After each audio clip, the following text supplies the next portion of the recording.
Sakalayan Gunarnavasya Vande Guru Sri Charanaravindan.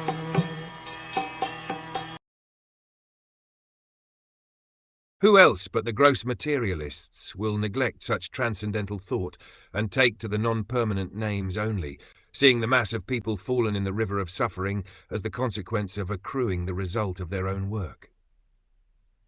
In the Vedas it is said that persons who are attached to demigods, to the exclusion of the Supreme Personality of Godhead, are like the animals who follow the herdsman, even though they are taken to the slaughterhouse. The materialists, like animals, also do not know how they are being misdirected by neglecting the transcendental thought of the Supreme Person. No one can remain vacant of thought.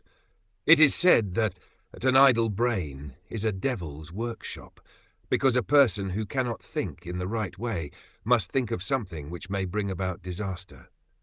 The materialists are always worshipping some minor demigods, although this is condemned in the Bhagavad Gita. As long as a person is illusioned by material gains, he petitions the respective demigods to draw some particular benefit which is, after all, illusory and non-permanent.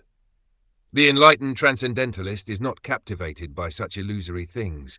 Therefore, he is always absorbed in the transcendental thought of the Supreme in different stages of realization, namely Brahm, Paramatma, and Bhagwan.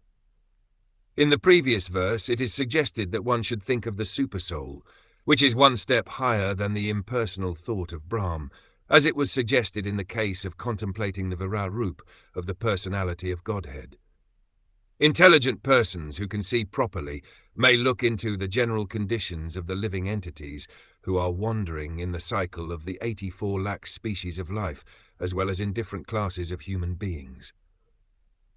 It is said that there is an everlasting belt of water called the river Vaitarani at the entrance of the plutonic planet of Yamaraj, who punishes sinners in different manners.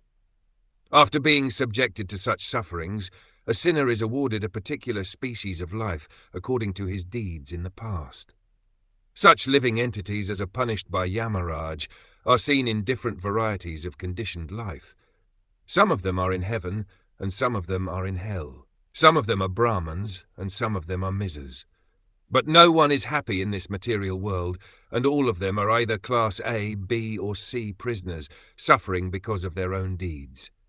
The Lord is impartial to all circumstances of the sufferings of the living entities, but to one who takes shelter at his lotus feet, the Lord gives proper protection, and he takes such a living entity back home, back to himself.